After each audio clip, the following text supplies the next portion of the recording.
Today we're going to show you 3 different types of folds for making pot stickers with our dumpling kit ingredients found right here at the coffee shop. It's going to be a lot of fun.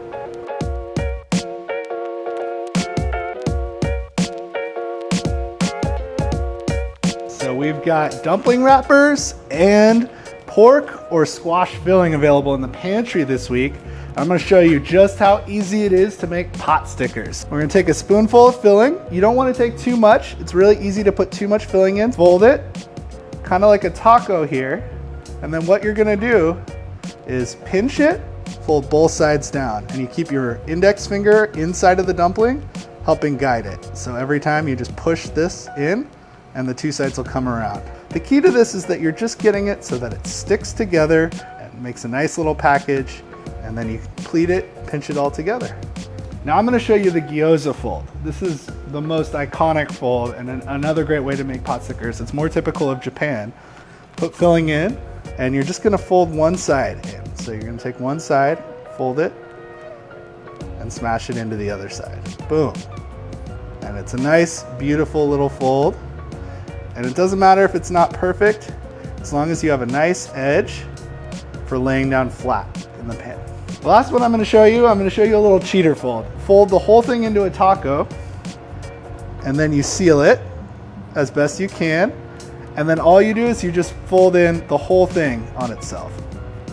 And you can see there's not a huge difference between the two of these, but you'll want to fry if you're doing a pot sticker flat like this. Now we're ready to make our pot sticker. You want to use soy oil, rice bran, peanut, something neutral. You don't want to use olive oil. We're going to put a layer all around the pan. I want a shallow layer across the whole pan. If you drip a tiny bit of water, if it's hot enough, it'll start reacting and sizzling. We're going to let these sit for about 1 to 3 minutes, depending on how hot your pan is, until we start to get a light golden brown layer on the underside. And you can carefully check and lift up to see if it's brown.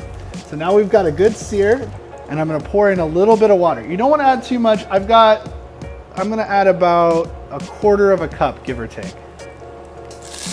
And then we're going to put our lid on, and we're going to let it steam for a little while. All right, it's been about 4 minutes. I'm going to take the lid off here, and you can see they're coming along beautifully. So the rule is kind of that you let all of the liquid get out of here, and that's going to make it so that they're super crispy and all the way cooked through. Because we were using an induction burner, it didn't get as crispy on the edge on some of these, but I still am very happy with how these are turning out.